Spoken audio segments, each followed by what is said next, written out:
अस्सलाम वालेकुम।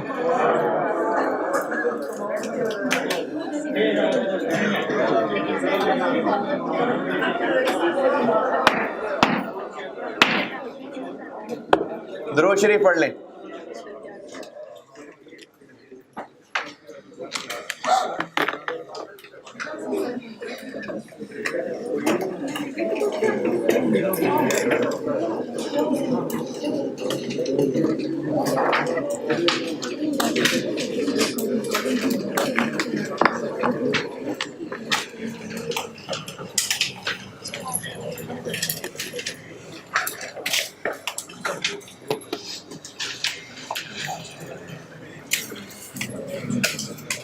यूनिट्स वाले का आंसर क्या था कल?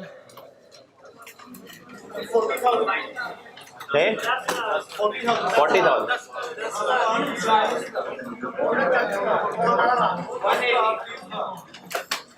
इसमें से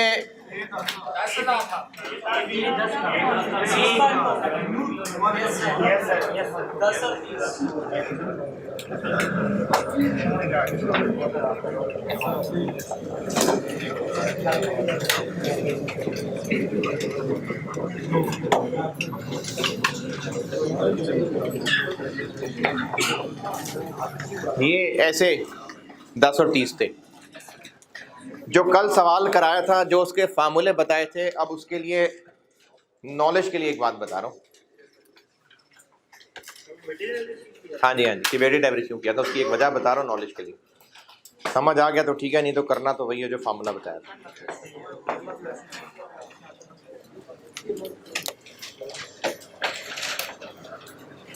अगर ये ब्रेक इवन यूनिट्स हैं तो इन यूनिट्स पे टोटल कंट्रीब्यूशन किसके बराबर होगी? टोटल फिक्स्ड कॉस्ट के। 40,000 चूंकि ब्रेक इवन यूनिट्स हैं तो इन पे total contribution total fixed cost के बराबर होगी। मैं जो वेटेड एवरेज किया था उसकी रीजन बता रहा हूँ नॉलेज के लिए। टोटल कंट्रीब्यूशन अगर यूनिट्स के जरिए निकालनी हो तो number of units into contribution per unit. Contribution per unit. इन 40,000 में से ए के यूनिट्स कैसे निकाले? 40,000 इंटू 1/4 करके, और साथ उसकी कंट्रीब्यूशन 12। और बी के कैसे निकाले? 40,000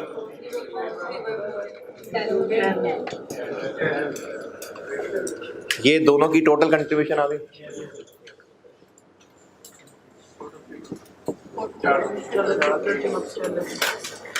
और अगर आप इसको सॉल्व करें तो 4,20,000 ही बनता है। ये मैं क्या कर रहा हूं दोबारा देखिए। 40,000 चूंकि ब्रेक इवन यूनिट्स हैं तो इनमें से ए के इतने होंगे, बी के इतने होंगे। ये कैसे निकाला? This into this.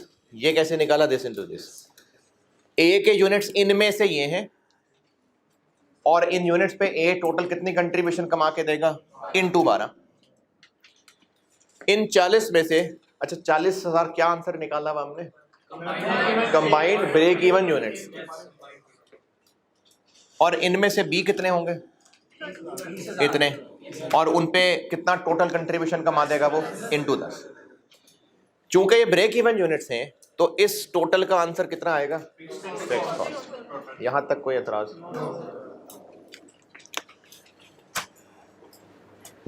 पता नहीं, ब्रेक इवन नहीं पता। ये तो मैं आंसर निकाल चुका था तो मैं उल्टा चलाऊं ना, वरना नहीं पता।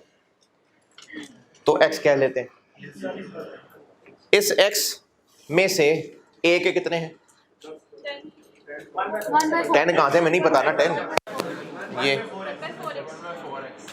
a के इतने यूनिट्स होंगे ब्रेक इवन, इतना पर यूनिट कमा के a इतनी टोटल कंट्रीब्यूशन कमा देगा। इन x क्या रखा है? Combined break even unit. इनमें से b के कितने होंगे? इतने। और उन पे वो इतनी कंट्रीब्यूशन कमा के देगा, तो इसका आंसर फिक्स कॉस्ट के बराबर आ रहा है। x फाइंड करना है। तो इसमें से x कॉमन ले लें, ये हमने कॉमन ले लिया।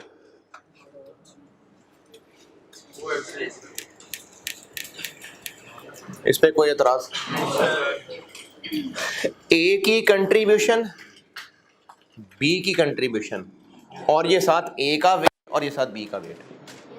तो अगर x फाइंड करना है तो हमें total fix cost divided by 12 plus 10 22, इनका वेटेड एवरेज। ये जो इसकी कंट्रीब्यूशन इनटू इसका वेट प्लस इसकी कंट्रीब्यूशन इनटू इसका वेट, ये वेटेड एवरेज हो रहा है।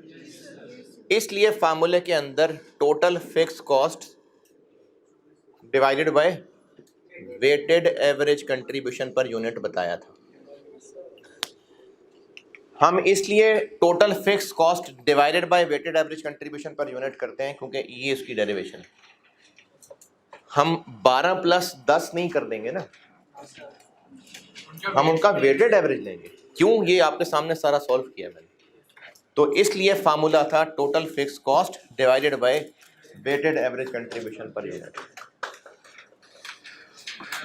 और ये रेशो है जी कंट्रीब्यूशन पर यूनिट। और ये मैंने 1/4 किससे मल्टीप्लाई किया था? x से, यूनिट्स से। तो रेशो भी किसकी थी? तो चूंकि इस फार्मूले में यूनिट्स इस्तेमाल होने हैं तो रेशो भी यूनिट्स वाली ही होनी चाहिए। या अमाउंट वाली रेशो भी चल जाएगी इस पे? नहीं। तो अगर यूनिट्स वाली रेशो तो यूनिट्स में आंसर निकलेगा। इसी को उलट अगर यूनिट्स में आंसर निकालना है तो यूनिट्स वाली रेशो यूज करनी पड़ेगी। ये इस फार्मूले की रीजन बताइए बस मैंने, अगर बेकार बात है तो इग्नोर करें।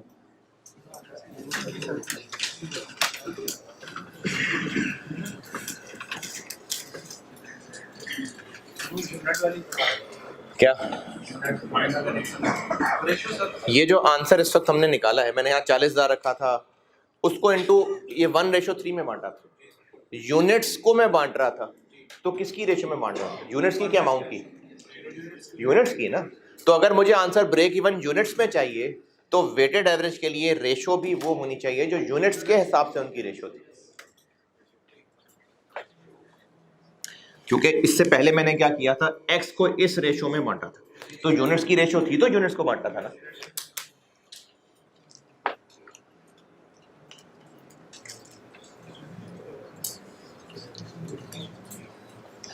कल क्लास है सुबह 8 बजे, जॉब ऑर्डर कॉस्टिंग और कॉस्ट एंड प्रोडक्शन।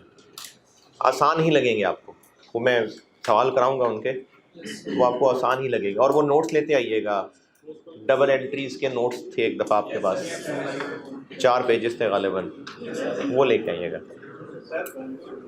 सेशन खत्म हो जाए उसके बाद ये कॉस्ट जॉब आप जो करवा रहे हैं वो ले लेते हैं, क्योंकि वो तो एक्स्ट्रा सीवीपी कर दे उसके बाद, मतलब आप तो ऑनलाइन अपलोड कर रहे हैं ना, कह रहे हैं कि सीवीपी खत्म कर दे उसके बाद आप अपने पॉइंट ऑफ व्यू से पूछ लें। क्या आप अगर वो लेक्चर बाद में भी सुन लें तो सुन लें, यानी उनका सीवीपी से ताल्लुक है कि नहीं ये पूछ रहे हैं? नहीं, ताल्लुक नहीं, लेकिन बाद में सुनने नहीं जाने आपसे, आप भूल भी जाएंगे। ठीक,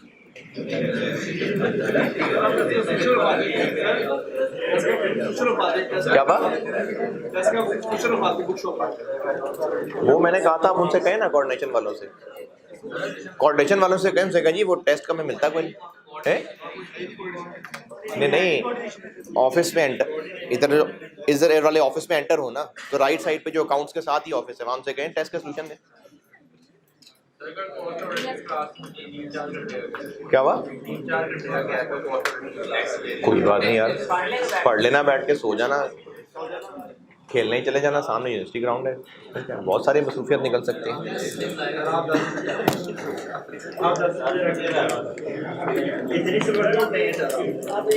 मैं तो उठाऊंगा यार, नहीं, मेरी और आगे एक तफसीरी क्लास होती है, मैं वहाँ जाता हूँ, वहाँ से आऊँगा।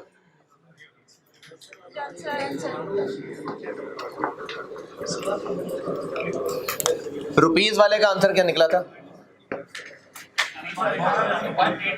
18 लाख। इनमें से ए की कितनी है और 3 लाख और 15 लाख। ये रुपए है ना, और ये किस रेशियो में बांटा था? अच्छा, जिनको ये 1:5 और 1:3 नहीं मिल रही, उस मैंने इसको 1:5 बनाया नहीं था, वो अमाउंट्स ली थी 9 लाख नहीं, क्या 18 लाख और 9 मिलियन, तो वो 1:5 की रेशियो बनती है। नहीं तो 18 लाख और 9 लाख कर ले, 9 लाख 18 लाख। अगर ये ब्रेक इवन है तो ब्रेक इवन पे total contribution total fix cost के बराबर होती है। अच्छा, ये क्या कर रहा हूं मैं, अब CS वाले फार्मूले को ड्राइव करके दे रहा हूं। CS अगर रेशो हो तो टोटल कंट्रीब्यूशन कैसे निकालते हैं? सेल्स यानी रुपए अमाउंट इनटू CS, ऐसे निकालते हैं। ए की सेल्स इनटू ए की CS रेशो, बी की सेल्स इनटू बी की CS रेशो। ए की सेल्स कैसे निकाली है? 3 लाख।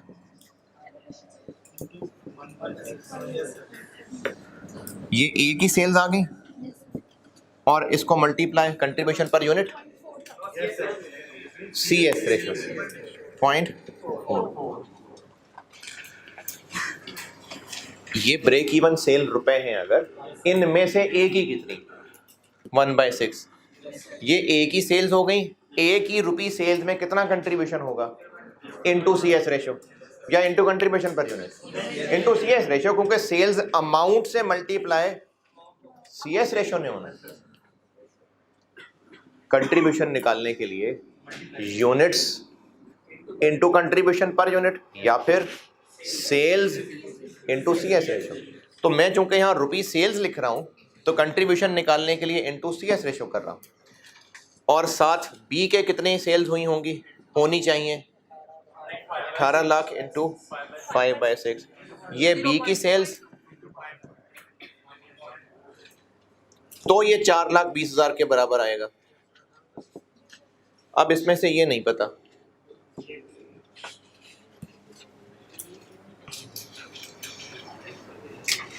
ये इसकी नहीं पता क्योंकि नहीं पता, ये तो फाइंड करना। अच्छा, अब मैंने एक्स किसको कहा है? Combined break even sales amount. तो चूंकि ये अमाउंट है तो रेशो भी कौन सी? अमाउंट वाली।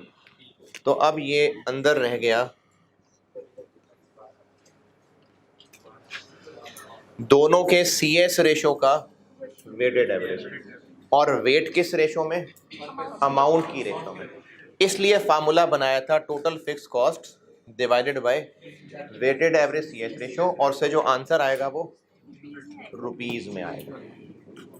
तो ये दोनों फार्मूलों की रीजन है जो जानना चाहती हूँ, इट मे कंसर्न।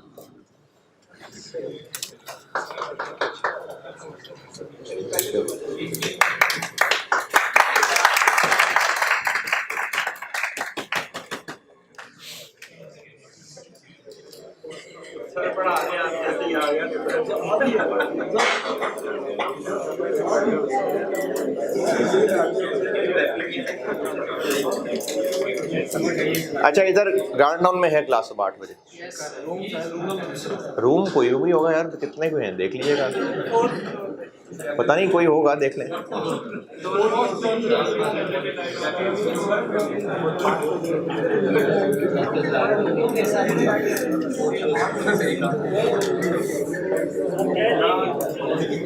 कोई आएगा भी कि मैं अकेले पढ़ा रहूंगा?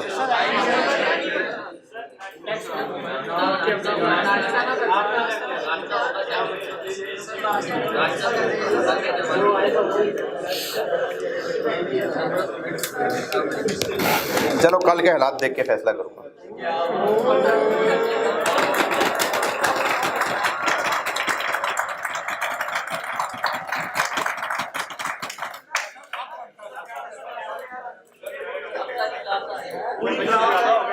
में नहीं कराऊंगा ना, कल डिसीजन होगा।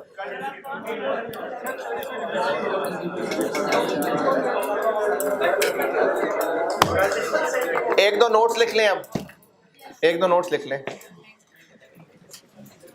पहले समझ लें अपने, फिर उसके बाद लिखिएगा। अल्फाज याद करके लिखने की कोशिश करेंगे तो समझ कुछ नहीं आएगा, पहले समझें और अपने अल्फाज में लिखें। है एसी बंद करना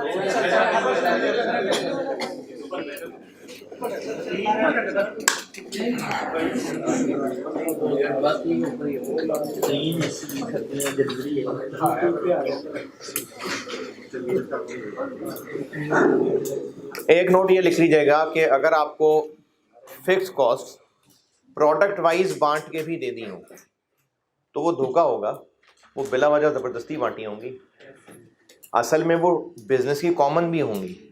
तो ब्रेक इवन बिजनेस की कंबाइंड ही निकलेगी पहले। अगर आपको फिक्स कॉस्ट प्रोडक्ट वाइज बांट के भी दे दी हैं फिर भी आपने उनको टोटल लेके ही पहले कंबाइंड ब्रेक इवन निकालना। दोनों प्रोडक्ट में अगर बांट के दे दी है फिक्स कॉस्ट, ऐसा वैसे हो भी नहीं सकता कि दोनों की अपनी अपनी फिक्स कॉस्ट हो, हेड ऑफिस तो कॉमन ही होगा ना।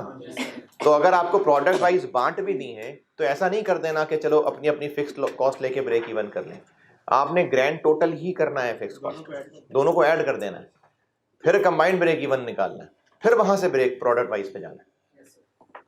तो अगर सवाल में आपको फिक्स कॉस्ट प्रोडक्ट वाइज तोड़ के बता भी दी है, आपने धोखा नहीं खाना, आपने फिर भी उनको कंबाइंड करके और कंबाइंड ब्रेक इवन ही निकालना है।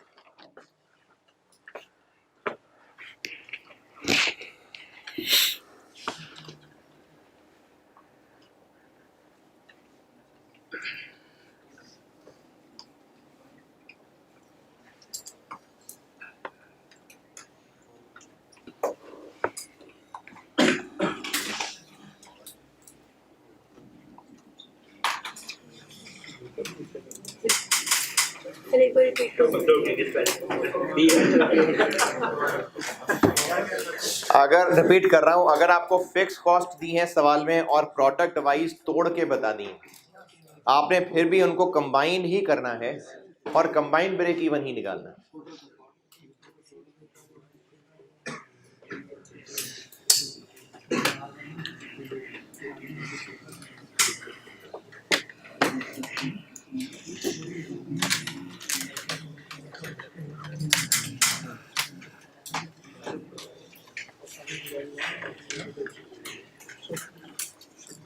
और दूसरा नोट ये लिख लें,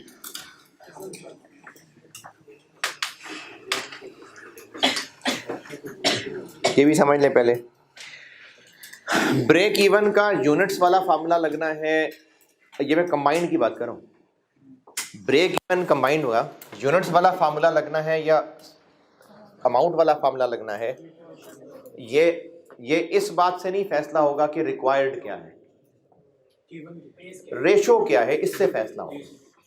अगर आपसे सवाल में रिक्वायरमेंट बेशक अमाउंट पूछी है, ब्रेक इवन अमाउंट, लेकिन रेशो यूनिट्स की दी है, तो आपको कंबाइंड ब्रेक इवन यूनिट्स वाला ही निकालना पड़ेगा, क्योंकि जिसकी रेशो दी है वही फार्मूला लगेगा। फिर जब एक बार ब्रेक इवन यूनिट्स में निकल आएंगे, फिर सेल प्राइस से मल्टीप्लाई होकर अमाउंट तक पहुंच जाएंगे। दोबारा इस बात का फैसला कि ब्रेक इवन कंबाइंड का फार्मूला यूनिट वाला लगना है या अमाउंट वाला लगना है, रिक्वायरमेंट देख के नहीं होना, रेशो देख के होना। अगर रेशो यूनिट्स की दी हुई है तो फिर यूनिट्स वाला फार्मूला, और अगर रेशो अमाउंट की दी है तो अमाउंट वाला फार्मूला।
हाँ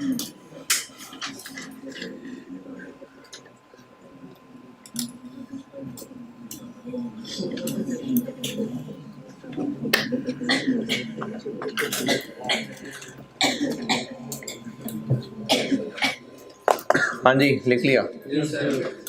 चलें इसका सवाल करते हैं। स्प्रिंग 15, स्प्रिंग 15, क्वेश्चन नंबर 1 पढ़ ले, मैं करता हूँ बोर्ड पे। Spring 2015, question number 1।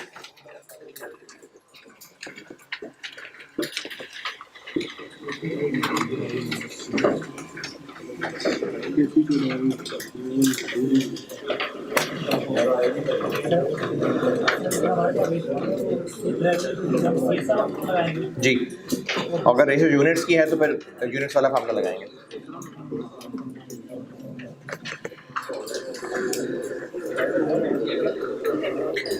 सवाल पढ़ लीजिए, केपी के डेयरीज पढ़ ले, मैं करता हूँ बोर्ड पे।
जी जी, पढ़ लें।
तीन प्रोडक्ट्स की इंफॉर्मेशन है और सवाल की रिक्वायरमेंट है ब्रेक इवन निकाल दें, पैकेट्स मतलब यूनिट्स में भी और अमाउंट में भी, और रेशो कौन सी मेंटेन करने को कहा है, यूनिट्स में। तो ब्रेक इवन यूनिट्स वाला फार्मूला लगेगा। सवाल पढ़ के किसी को ये ना पता चल रहा हो कि तीन प्रोडक्ट्स हैं, ये पता चल गया। और ब्रेक इवन इस चैप्टर के सवाल में ना मैं शुरू से ज़्यादा फोकस ये कर रहा हूँ कि आप सवाल पहले प्लान कर लेंगे करना क्या है, फिर इतनी मुश्किलें नहीं होंगी। सीवीपी अभी तक को बहुत मुश्किल काम तो नहीं है। हाँ, तो जब मुश्किल होगा फिर मैं ये पूछना भी छोड़ दूंगा, फिर मैं ये पूछना भी छोड़ दूंगा कि अभी तक तो नहीं कोई मसला। एलोकेशन कब हुई है?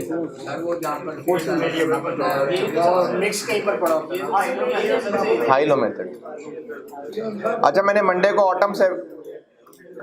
को मैंने ऑटम 21 कराना है इसका, तो आप हाई लो मेथड अगर बिल्कुल भूल भाल चुके हों तो मैंने उसकी एक एग्जांपल कराई थी जिसमें डिफरेंट स्लैब्स थे, वो रिवाइज करके आइएगा, वरना आप उस सवाल की मुश्किलों की बजाय आप हाई लो में ही फंसे रह जाएंगे। मैंने बिल्कुल शुरू में, और मेरा ख्याल है वो शुरू के लेक्चर हैं वो तो शायद यूट्यूब पे भी पढ़े होंगे। हाँ, तो उन्हीं में कहीं था, तीसरे चौथे में था शायद, वो पाँचवें में था जी। तो वो हाई लो मेथड का मैंने एक स्लैब्स वाला सवाल समझाया था, वो इस्तेमाल होगा, वो ऑटम 21 कराऊंगा। तो इस सवाल में तीन प्रोडक्ट्स हैं ये पता चल रहा है, और यूनिट्स वाली रेशो लेके ब्रेक इवन निकालना है ये भी अंदाज़ा हो रहा है। सवाल की रिक्वायरमेंट पढ़ने से रिलेटेड किसी की कोई भी ज़रा सी भी कंफ्यूजन, और हमें एंड आंसर यूनिट्स का ब्रेक इवन भी चाहिए और अमाउंट का भी चाहिए, लेकिन हम फार्मूला कंबाइंड यूनिट्स वाला लगाएंगे। क्यों? क्योंकि रेशो यूनिट्स वाली रखने को कहा है। ठीक है जी। तो फिर इस सवाल में क्या क्या चाहिए होगा? Total fix cost, contribution per unit, और उसको फिर weighted average contribution per unit. ठीक है, फिक्स कॉस्ट निकाल लेते हैं। Question 1 spring 15, total fix cost.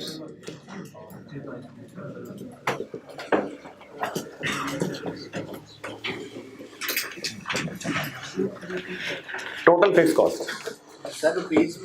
है वो तो पर यूनिट है ना, वो पर यूनिट है, वो यूनिट्स बहुत ज़्यादा हैं तो वो मिलियन में चला जाना आंसर। मिलियन में करना है, मिलियन में भी कर सकते हैं, फिगर बहुत बड़ी हो जाएंगी जी। सवाल में कहाँ कहाँ फिक्स खर्चे नजर आ रहे हैं? एक तो फिक्स्ड FOH है,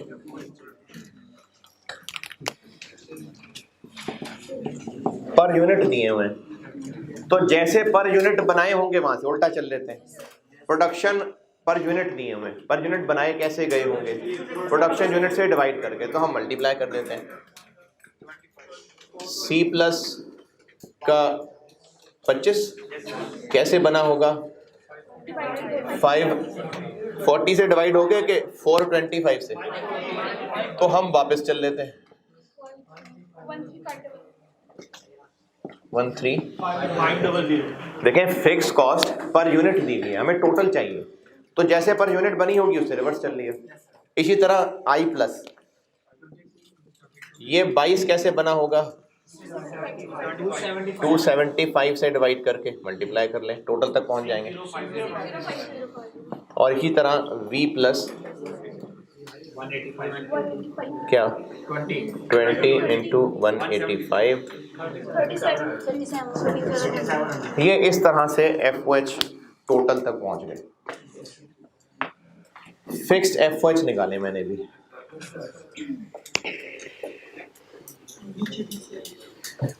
सेलिंग में भी कुछ फिक्स खर्चे हैं, वो भी पर यूनिट दिए हुए हैं। वो पर यूनिट कैसे बनाए होंगे?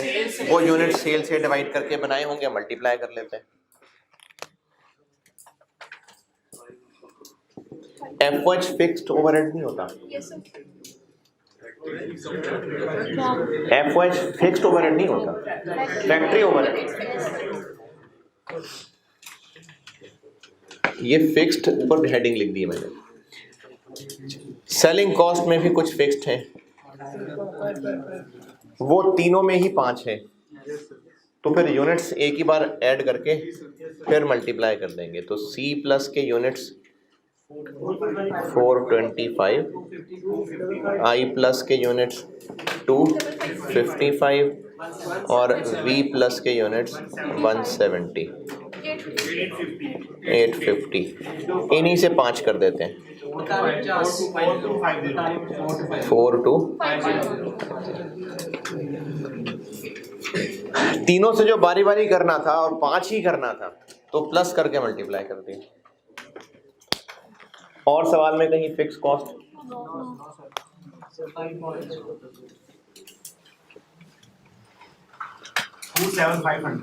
27,500 ये आ गई fix cost.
Contribution per unit निकालते हैं।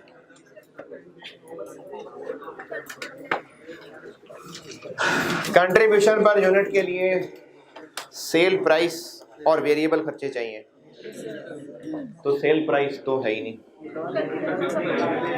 तो जैसे कल सॉल्व किया था वही वैसा ही डाटा दिया हुआ है, उसमें भी इसी तरह से नेट ऑफ कमीशन और बाकी सारे वेरिएबल खर्चे हैं। तो बिल्कुल जैसे कल सॉल्व किया था उसी पैटर्न पे सॉल्व करने लगा हूं, क्योंकि डाटा ही वही है।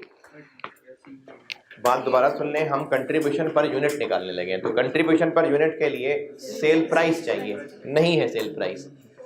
कोई हिंट होगा तो वो हिंट एक तो ये है कि परसेंटेज दी हुई है और वेरिएबल कॉस्ट दी हुई है बस, तो हमें वेरिएबल कॉस्ट से सेल प्राइस तक पहुंचना। अच्छा, इसमें एक सवाल में एक फ्लॉ है, इतनी अच्छी बात क्लियर नहीं बताई, वैसे तो शायद नेचुरली कोई चलेगा तो इस बात को इग्नोर ही करेगा, लेकिन फिर भी अगर कोई सोचने बैठ गया, ये जो सेलिंग कॉस्ट के अंदर वेरिएबल खर्चा नज़र आ रहा है, ये कमीशन इसके अंदर शामिल है या कमीशन इसके अलावा है? नहीं, कमीशन इसके अलावा है, कमीशन इसके अलावा है, क्योंकि नीचे टेबल के नीचे अलग से बताया हुआ है। तो हाँ, ये सवाल का फ्लॉ है, इनको ये बताना चाहिए था कि इसमें कमीशन शामिल है कि नहीं। ये कमीशन के अलावा वाली सेलिंग कॉस्ट है, और इसकी एक वजह मैं आपको अभी ड्राइव भी कर दूंगा, लेकिन खैर कौन स्टूडेंट ड्राइव करने बैठेगा एग्जाम कंडीशन में, तो बताना चाहिए था कि ये इस खर्चे में कमीशन शामिल है या नहीं शामिल है, ये बताना चाहिए था। वैसे कह रहा हूँ नहीं शामिल है, ठीक है। नहीं, कल तो हमने खुद लिखी थी ना, मटेरियल, लेबर, FOH, वो तो हमने खुद लिखी थी, पता ही है, हमने प्रोडक्शन की चीज़ें लिखी थी। यहाँ तो सेलिंग में भी वेरिएबल कॉस्ट बता दी, कल तो सेलिंग में वेरिएबल कॉस्ट ही कोई नहीं बताई थी। तो इसलिए इस वेरिएबल सेलिंग कॉस्ट जो टेबल के अंदर सेकंड लास्ट लाइन लिखी है, इसमें कमीशन शामिल है या नहीं शामिल है, नहीं बताया, बताना चाहिए था। मैं बता रहा हूँ नहीं है शामिल, लेकिन बताना चाहिए था। इसमें स्टूडेंट अगर किसी ने इसको ये अज्यूम किया होगा कि कमीशन शामिल है और ये लिखा भी होगा कि कमीशन शामिल है, तो बस फिर मिले होंगे नंबर। आप जिस भी इंफॉर्मेशन को एम्बिगुअस समझें और उसका आप कुछ हल खुद सोच रहे हो तो उसका नोट लिखा करें, और ये ना कहा करें कि मैं ऐसे कर रहा हूँ, वजह भी लिखा करें कि क्यों ऐसे कर रहे हैं आप हैं। इसकी वजह ये बनेगी क्योंकि कमीशन भी एक वेरिएबल सेलिंग कॉस्ट है, और ये नहीं बताया कि इस वेरिएबल सेलिंग कॉस्ट के अंदर कमीशन शामिल है कि नहीं शामिल है, तो हम अज्यूम कर रहे हैं कि शामिल है। तो इस वजह के साथ जब बताएंगे ना तो फिर आपकी बात में दम होगा, तो बिल्कुल उसको अकोमोडेट किया जाएगा। अभी बहरहाल इसमें नहीं है कमीशन शामिल, तो इसलिए ये बिल्कुल कल जैसा डाटा बन गया जिसमें वेरिएबल खर्चे हों, परसेंटेजेस हों, तो सेल प्राइस तक पहुंच सकते हैं। तो वही काम यहाँ दोहरा लेते हैं।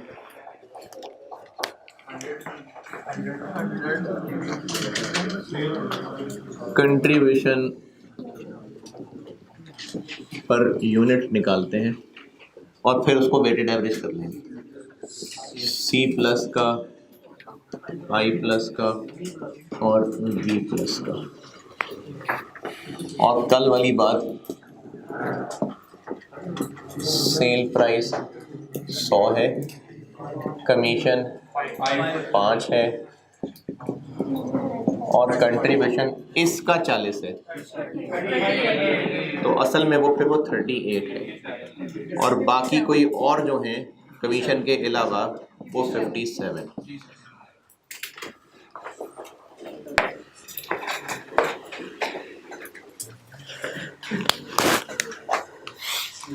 तो सेल प्राइस नहीं पता, लेकिन उसके अलावा वाली जो पता है फिर वो लिख लेते हैं। क्या क्या पता है? मटेरियल कितनी, 100, 98, 97, लेबर 15, 13 और 12, वेरिएबल ओवरहेड्स 23, 19, 16 और सेलिंग वेरिएबल कॉस्ट 12, 10। कमीशन तो पता ही नहीं ना। अगर कमीशन की अमाउंट पता होती तो मसला ही खत्म हो जाता। कमीशन की अमाउंट पता होती तो सेल प्राइस कैसे निकालते? उसको 5% से क्रॉस कर देते। अगर कमीशन की पर यूनिट अमाउंट दे देते तो वो सेल प्राइस का कितने परसेंट थी, तो उसको 5% से क्रॉस करते निकल आती सेल प्राइस। फिर ये इतना रिलेशनशिप बनाने की जरूरत भी नहीं थी। हाँ जी उमर, कहना है कुछ? है जी, क्या इन दोनों का डिफरेंस? कल भी यही किया था मैंने, कल वाला ही बिल्कुल पॉइंट लिखा हुआ है कि कंट्रीब्यूशन 40% है ऑफ नेट सेल्स, 5% नेट, तो सेल 100 है, ये 5 है, तो ये 95 का 40, और इन दोनों का डिफरेंस है तो 57 आ गया। कल वाला ही पॉइंट किया है बिल्कुल। 135।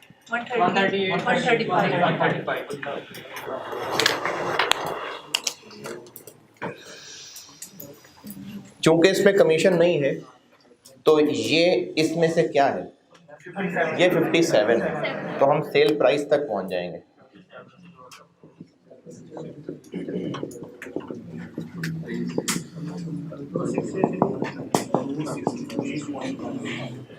$263.16, 242.11, 236.84।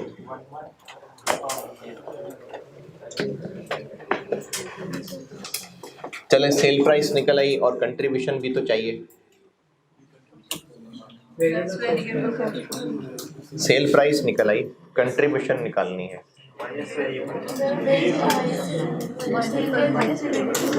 इसमें से ये माइनस कर दो। नहीं, अगर इसमें से ये माइनस करना है बिल्कुल कर लें, लेकिन फिर कमीशन भी माइनस करें, या फिर इसका 38% लगा लें।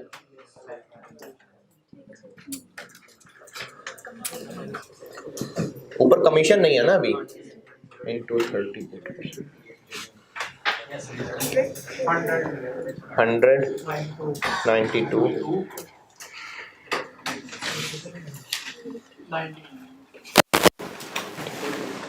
ये कंट्रीब्यूशन पर यूनिट निकल आया।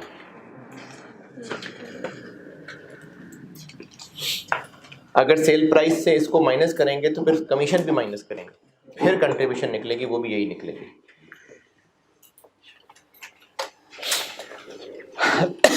सवाल दोहरा रहा हूँ, हम कंबाइंड ब्रेक इवन निकाल रहे हैं यूनिट्स वाले फार्मूले से, क्योंकि रेशो यूनिट्स की है। टोटल फिक्स कॉस्ट निकाली, अब चाहिए contribution per unit. Contribution per unit निकाल रहा हूँ। सेल प्राइस नहीं दी हुई थी, इसलिए खर्चों का कोई रिलेशन बनाना था सेल से, वो ये था। अब इस रिलेशन को यूज करके सेल प्राइस निकालिए।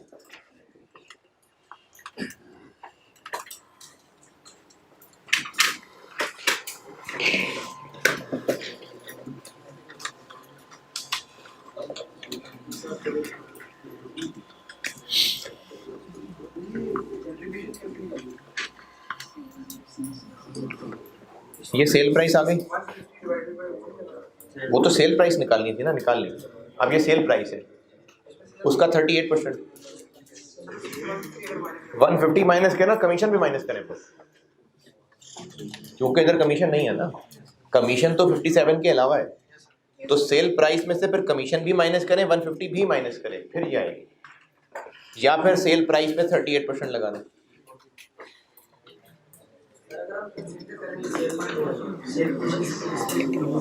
तो बस फिर ये सिंपली 60%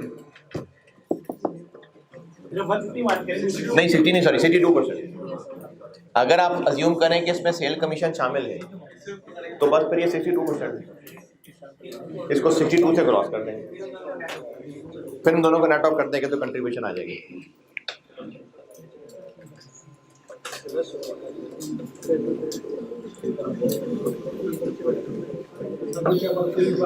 क्या जी?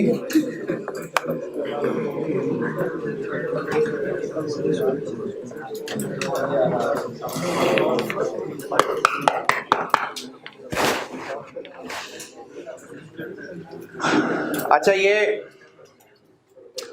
जो सेलिंग कॉस्ट की लाइन दी हुई है, मैंने आपको कहा कि इसमें सेल्स कमीशन शामिल नहीं है। क्यों नहीं है बताना चाहिए था, नहीं है। लेकिन अगर खुद भी देखना चाहें, जो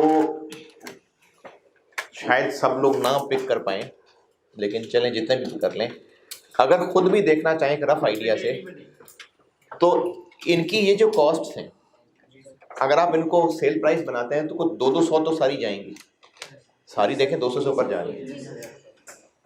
इसी की बात कर लेते हैं। चलें, अगर 200 भी हो सेल प्राइस, कमीशन कितनी, कितना बना, तो 10 रुपये 60 में शामिल हो सकता है? नहीं। ये फिगर ही इतनी थोड़ी है कि इसमें कमीशन नहीं शामिल है, ये फिगर ही बहुत थोड़ी है, तो इसलिए इसमें कमीशन नहीं शामिल।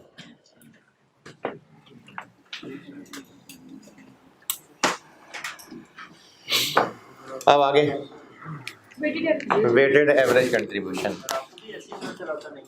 क्या नहीं, मुझे तो सोल्यूशन देख के पता चला था, लेकिन फिर बाद में सोचा था तो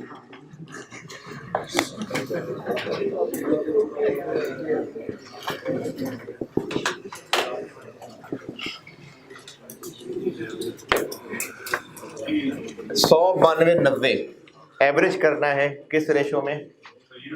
यूनिट्स सेल या प्रोड्यूस सेल, ये इनकी रेशो में।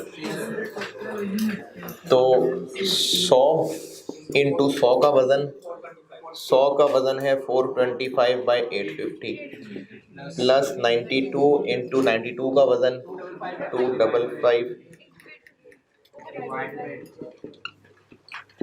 और 90 इंटू 90 का वजन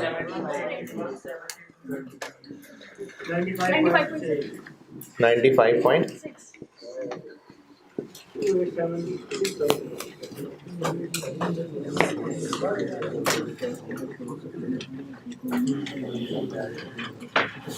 टोटल फिक्स कॉस्ट और कंट्रीब्यूशन पर यूनिट।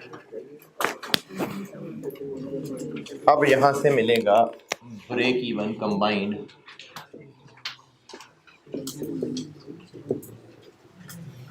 यूनिट्स में 27500 और मल्टीप्लाई डिवाइड करते हुए जीरो लगा लिया करें।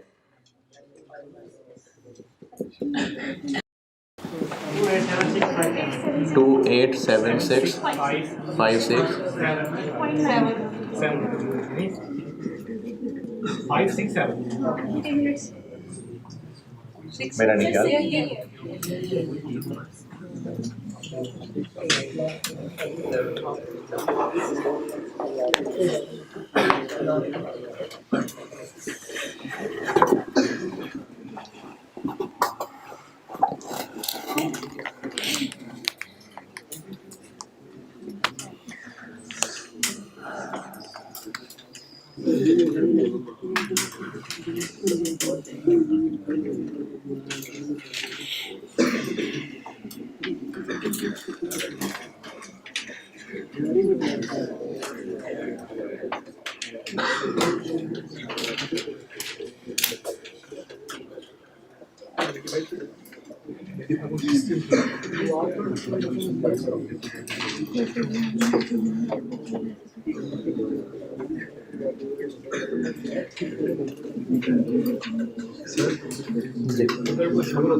दोबारा बोलिए।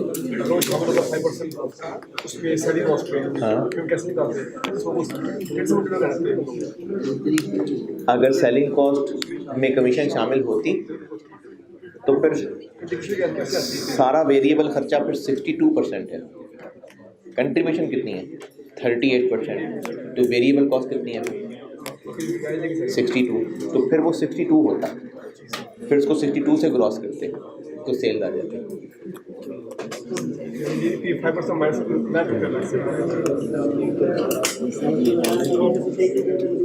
Combined break even done.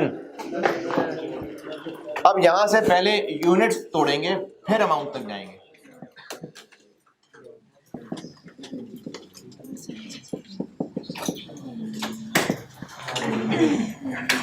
C plus 2876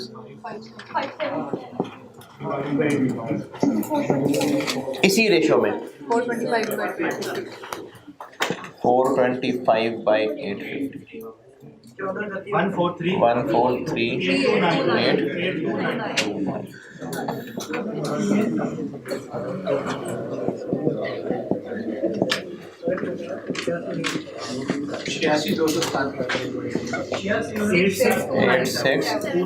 86297 और V प्लस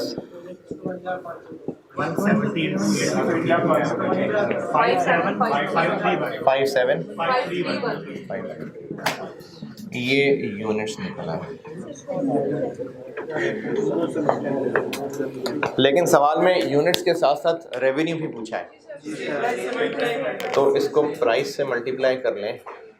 263.16 42.11 तो फिर 37850 रिकॉर्ड जीरो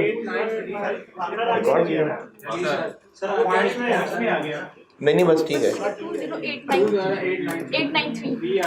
13625 है कर लें।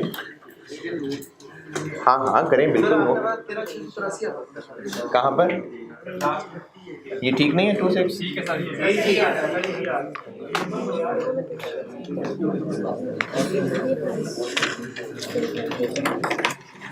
ब्रेक इवन यूनिट्स में निकालने के बाद उसके रेवेन्यू में जाने के लिए प्राइस से मल्टीप्लाई किया है।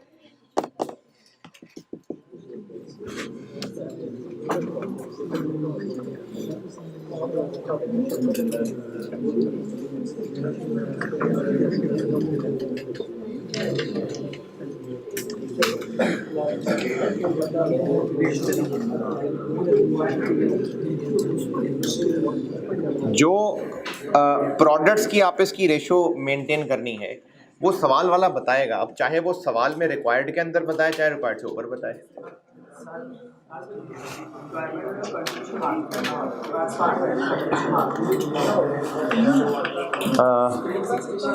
हाँ,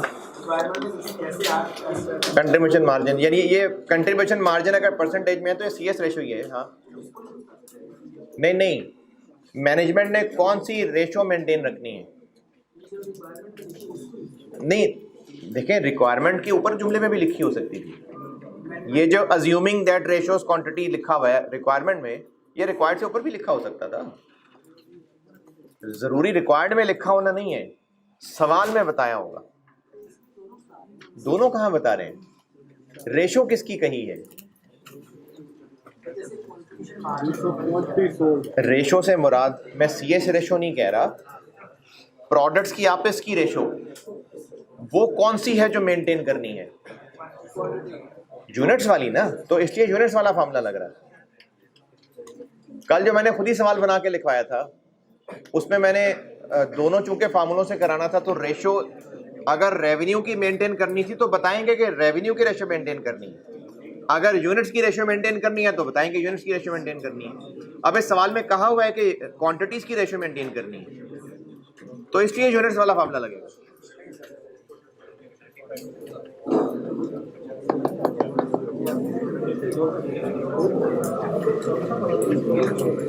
इसमें पूछें जो मसाइल, परेशानियां, तकलीफ।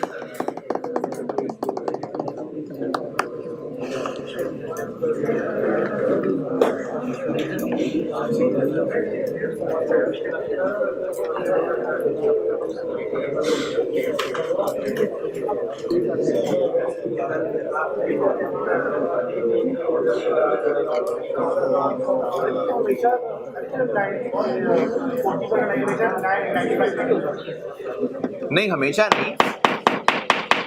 इस सवाल में जो जरा सी भी, यार ये ना बैटरी इसकी खत्म हो गई।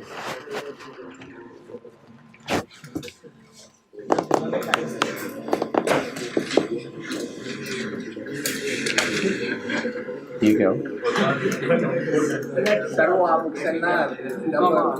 कोई चीज बता लेता हूँ तो sigh of relief. Sigh of relief, ये शू वाला शू नहीं होता।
हाँ भाई, कहा नहीं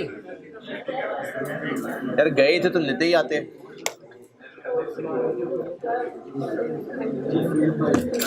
अच्छा खामोश रहे फिर, वो इसमें नहीं है बैटरी, मुझे सीखना ज़्यादा पड़ेगा, इसलिए खामोशी से। किसके सवाल का जवाब दे रहा था मैं? पूछा क्या था? नहीं, हमेशा नहीं, ये सवाल की वर्डिंग बताएगी। जैसे इस सवाल में भी है, और जो कल स्प्रिंग 16 किया था उसमें भी लिखा था कि कमीशन नेट करके जो सेल्स है उसका परसेंट बताया हुआ था। तो इस तरह का सेंटेंस लिखा होगा तो ये मतलब होगा, हमेशा नहीं। अगर वैसे कंट्रीब्यूशन मार्जिन बताया तो वो नॉर्मल कंट्रीब्यूशन है, तो बहुत नॉर्मल है, वो CS रेशियो 0.4 है। अगर इस तरह की कमीशन की मिलावट करनी होगी तो लिखा होगा, कोई बात नहीं। बात तो यह है कि तीनों पे एक जैसी है या डिफरेंट डिफरेंट है। कंट्रीब्यूशन की फिगर कैसे बताइए? अगर वो जस्ट कहा है 20% कंट्रीब्यूशन है तो बस नॉर्मल सी कंट्रीब्यूशन है, लेकिन अगर ये नेट की बात कर दिया तो फिर ये वाला मामला है। और पूछें इसमें कंफ्यूजन? ब्रेक इवन की प्रैक्टिस चलती रहेगी आगे। अभी बस मैं ब्रेक इवन के टॉपिक से हटके आगे आता हूँ, मार्जिन ऑफ सेफ्टी पे आते हैं।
शुक्रिया, ठीक है, शुक्रिया।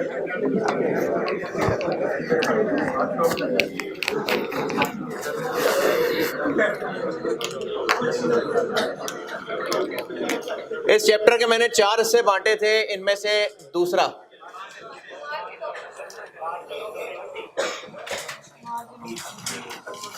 Margin of safety.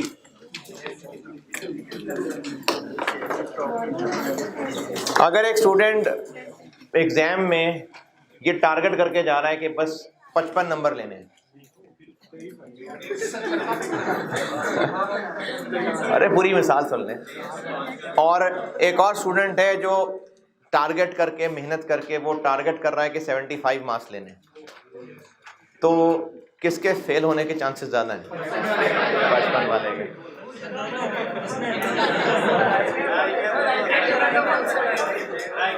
आई के पर्चियाँ नहीं डालता, जो आपने किया होता है उसी के नंबर होते हैं। अच्छा सीरियस जो बात समझा रहा हूँ बात समझे ना। जो 55 को टारगेट कर रहा है उसके पास कितना मार्जिन है गलती का?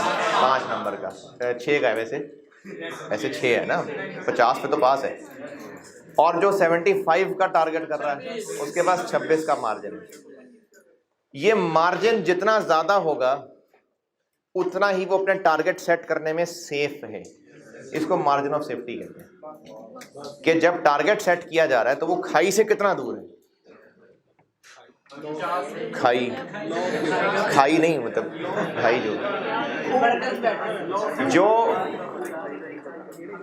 जो ब्रेक इवन का कॉन्सेप्ट है, वो ब्रेक इवन का कॉन्सेप्ट ही ये है कि ये मिनिमम सेल्स है, इसके आगे खाइए।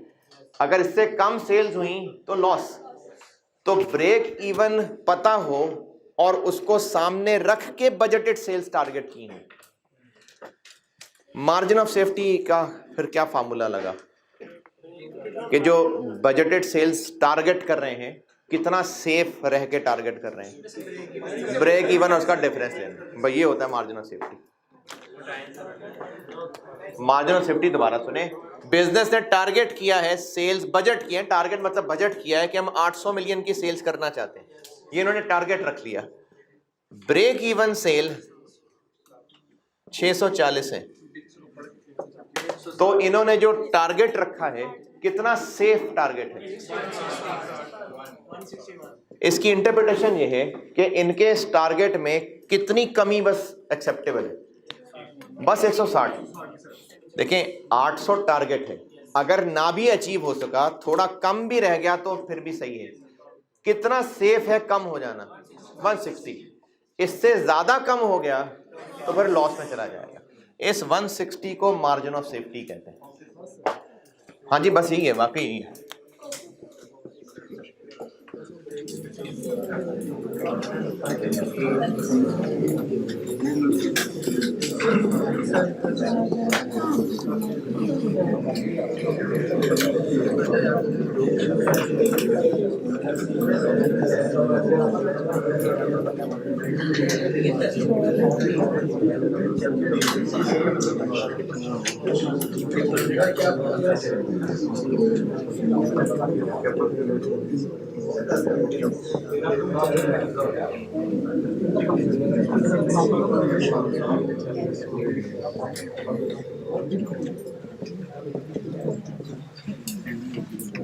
अगर बिजनेस को लॉस अवॉइड करना है तो ये वो मैक्सिमम है जितना हम टारगेट से नीचे रह सकते हैं।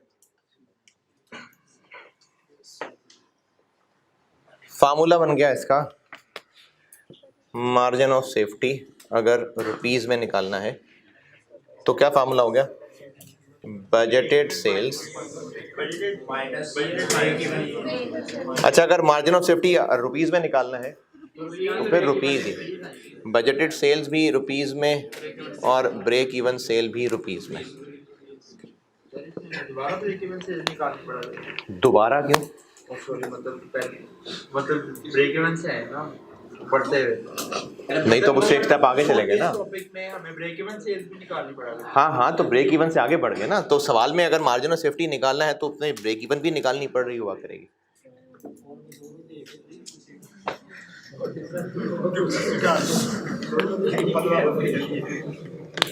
और अगर मार्जिन ऑफ सेफ्टी यूनिट्स में निकालना है तो फिर दोनों के यूनिट्स ले रहे होंगे।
और ज्यादा बेहतर मार्जिन ऑफ सेफ्टी की अंडरस्टैंडिंग तब होती है अगर ये परसेंटेज में हो। यानी अगर जैसे भी मैंने यहाँ किया था कि बजट है 800, ब्रेक इवन है 640, तो ये कहना कि आपके पास 160 मिलियन का मार्जिन ऑफ सेफ्टी है, ये समझने में मुश्किल है। ज्यादा आसान ये है कि आपके पास इतने परसेंट मार्जिन है, तो कितने परसेंट? कैसे? 160 डिवाइड बाय 800 के 640? 800, क्योंकि हम जिस टारगेट को सेट कर रहे हैं उसको देख रहे हैं कि उसमें कितनी कमी आ सकती है, तो इसलिए this divided by this.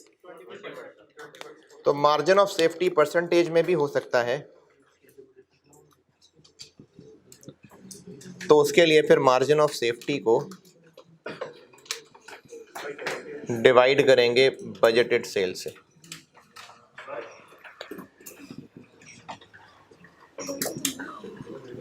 Divide करेंगे तो परसेंटेज निकलेगी ना, चाहे अमाउंट रख लें, चाहे यूनिट्स रख लें, कोई बात नहीं, आंसर परसेंटेज में ही आएगा।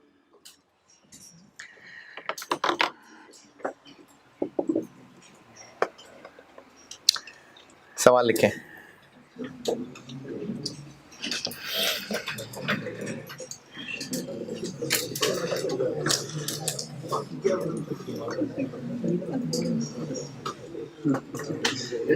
Cell price per unit, sale price per unit 60, sale price per unit 60, variable cost per unit 50, budgeted total fixed cost, budgeted total fixed cost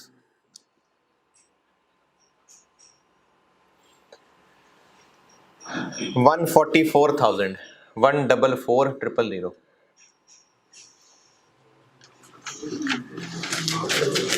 budgeted sales, budgeted sales 12 lakh रुपए, 1.2 million rupees. ये तीनों फार्मूले लगा दें, तीनों की प्रैक्टिस हो जाए ताकि रिक्वायर्ड है मार्जिन ऑफ सेफ्टी। अच्छा, अगर मार्जिन ऑफ सेफ्टी कहा है बस सिर्फ, तो बाय डिफॉल्ट परसेंटेज मांग रहा है आपसे वो। अगर तो मार्जिन ऑफ सेफ्टी कहता है इन अमाउंट निकाल दें, इन यूनिट्स निकाल दें, तो फिर तो जो कह रहा है वो करना है। अगर बस वैसे ही कहा है मार्जिन ऑफ सेफ्टी, तो बाय डिफॉल्ट जो मार्जिन है ना वो परसेंटेज के लिए इस्तेमाल होगा। इन तीनों में से कौन सा पूछा नहीं बताया तो परसेंटेज पूछा। मैंने अभी बहरहाल तीनों गए प्रैक्टिस की रही है।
जी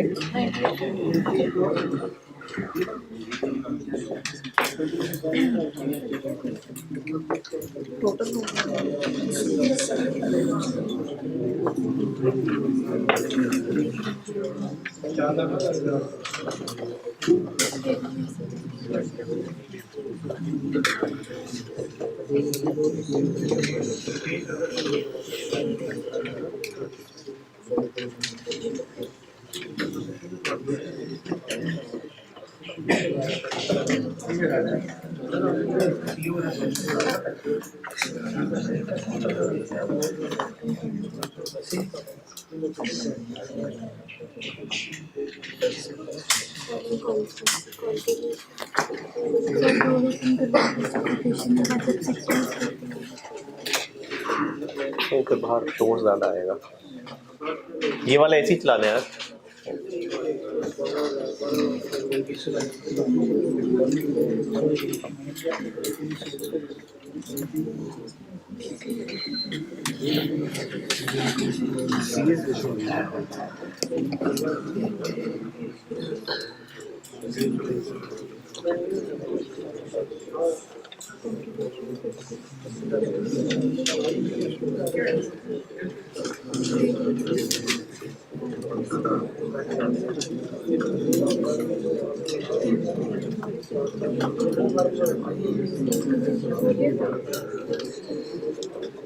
हाँ जी,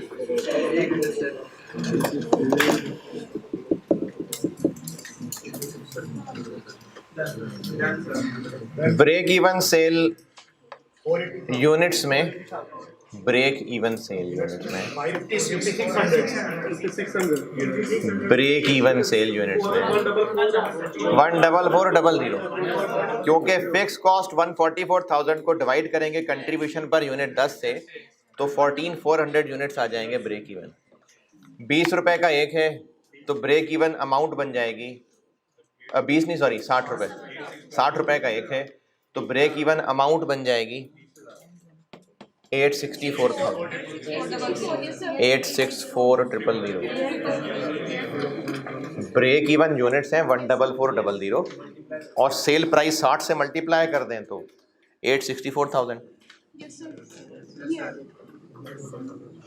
बजटेड सेल्स 12 लाख है, बजटेड यूनिट्स 20,000 है, तो मार्जिन ऑफ सेफ्टी अमाउंट में बनता है 336,000 और यूनिट्स में बनता है 5600 और परसेंटेज में बनता है 28%।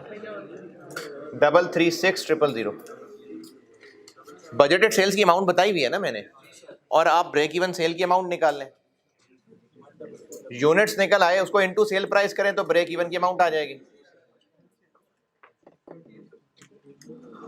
हाँ जी, डन। चले एक रिवर्स कैलकुलेशन का सवाल लिखें।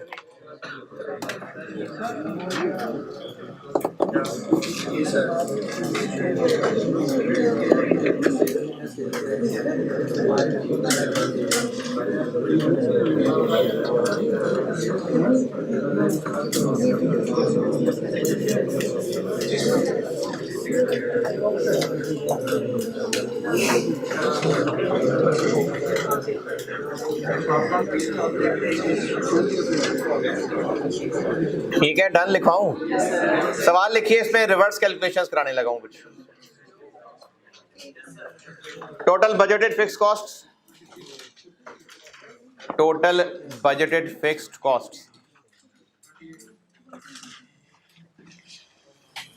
150 million, 150 million, 150 million, 150 million total. अगला सवाल बता रहा हूं, टोटल बजटेड फिक्स्ड कॉस्ट बताई हैं 150 मिलियन। यार मिलियन बोल रहा हूं तो मिलियन बोल रहा हूं, आप जैसे मर्जी लिख लें। जैसे क्या मतलब आगे मिलियन ना, आप जैसे मर्जी कर लें, रुपीस में लिख लें, पैसों में लिख लें। रुपीस 150 मिलियन बताए मैंने। CS ratio, CS ratio 0.3,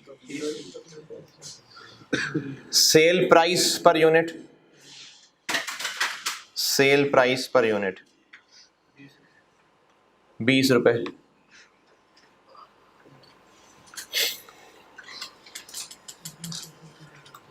margin of safety, margin of safety 20%, margin of safety 20%। Opening finish goods, opening finish goods 6.5 million units. अब ये यूनिट्स बताए मैंने ओपनिंग फिनिश गुड्स के, 6.5 million units. Budgeted closing finished goods, हाँ budget ही है ना, opening तो अभी जो है वो है, क्लोजिंग फिर बजटेड है. बजटेड क्लोजिंग फिनिश गुड्स हैं 4 million units, 4 million units. Required है आपसे, जी जी आपसे, सही कह रहे हैं आप, आपसे बजटेड फिनिश गुड्स प्रोडक्शन कितने यूनिट्स प्रोड्यूस होने हैं, बजटेड प्रोडक्शन, ये रिक्वायर्ड है.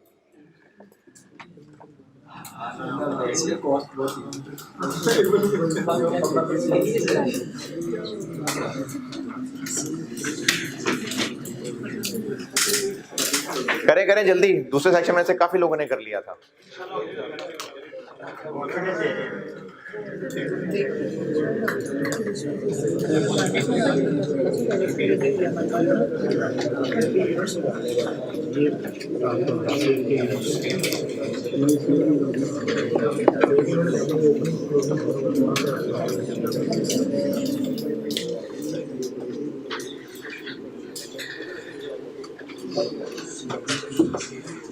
क्वेश्चन को प्लान करने का ना अच्छा तरीका ये नहीं होता कि जो डाटा दिया उसका क्या करना है, रिक्वायरमेंट से उल्टा चलते हैं. आपको फिनिश गुड्स प्रोड्यूस्ड निकालनी है. अब आपने देखना है डाटा में इसमें से क्या किस चीज का लिंक बनता है. बजटेड प्रोडक्शन पूछी है, ओपनिंग क्लोजिंग स्टॉक दिया हुआ है, तो अगर सेल पता चल जाए तो इसका मतलब बजटेड सेल्स तक पहुंचना है.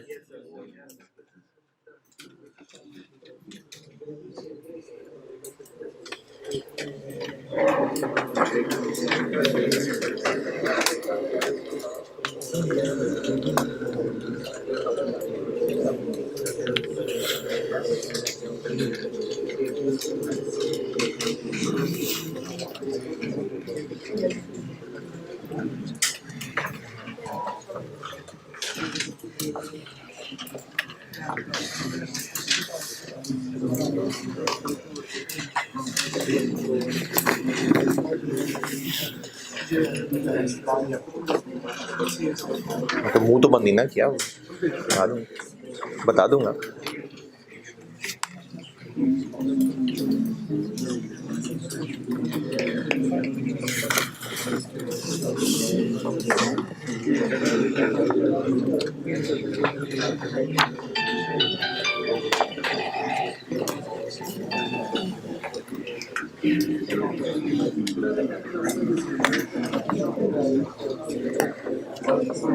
मल्टीपल ब्रेक इवन का एक सवाल होमवर्क है मंडे की क्लास में, आप करके आए होंगे हैं,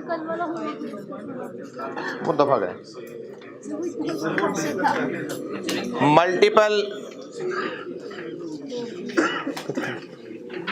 मल्टीपल ब्रेक इवन का एक सवाल होमवर्क है, ये सॉल्यूशन पहुंच रहा है आप तक. आईकैप का सॉल्यूशन एक डिफरेंट तरीके से किया हुआ है, मैंने आपको जैसे पढ़ाया वैसे कर रहा हूँ. एंड आंसर सही है, बस जिस मेथड से सिखाया वो कर रहा हूँ.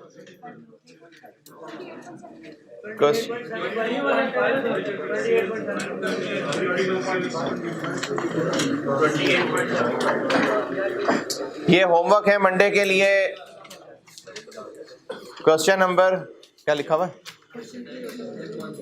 क्वेश्चन नंबर 3 ऑटम 9, ये मल्टीपल का होमवर्क है.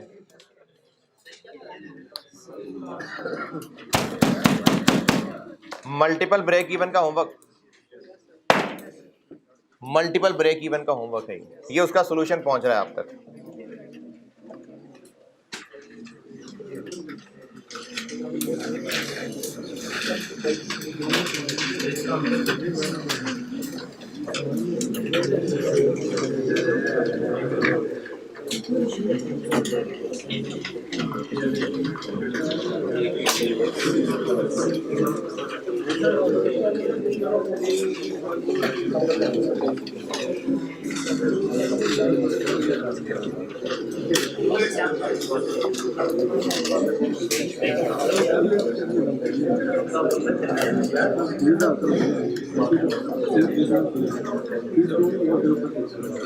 हाँ जी,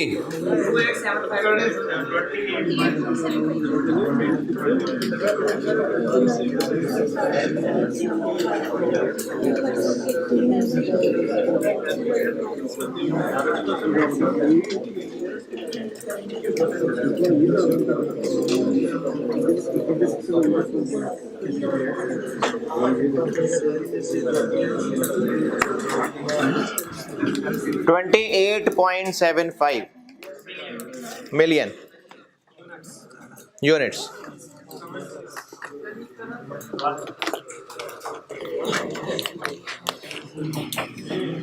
मार्जिन ऑफ सेफ्टी कौन सा गिवन है? ये वाला margin of safety percentage given है। इससे हमें बजटेड सेल्स मिलेगी, लेकिन वो तब मिलेगी जब आप पहले ब्रेक इवन सेल निकालेंगे। सवाल चूंकि हमें यूनिट्स में चाहिए तो आप बेशक बजट ब्रेक इवन यूनिट्स में निकाल लें, अमाउंट में निकाल लें तो भी कोई मसला नहीं है। अगर मैं यूनिट्स में निकालूं तो फिक्स कॉस्ट है ये, और कंट्रीब्यूशन पर यूनिट 6 रुपए, 20 रुपए सेल प्राइस है, 0.3 CS है, यानी 6 रुपए कमाते हैं। तो यहां से निकल आएंगे यूनिट्स 25 मिलियन। ये ब्रेक इवन यूनिट्स निकला है। अमाउंट निकाल लिया, अमाउंट निकाल ले, उससे भी हो जाएगा। ये 20% है, ये x है, वो 25 मिलियन है, और ये x कैंसिल हो जाएगा? नहीं होगा, चलो नहीं होगा। यहां से x निकल आएगा 31.25 मिलियन। ये बजटेड सेल्स निकल आई, ये बजटेड सेल्स हैं, यूनिट्स के रुपए, यूनिट्स बजटेड सेल्स के यूनिट्स हैं, ओपनिंग के यूनिट्स हैं, क्लोजिंग के यूनिट्स हैं। वहां से प्रोडक्शन निकल आएगी 28.75 मिलियन। ठीक है जी, अल्लाह हाफिज।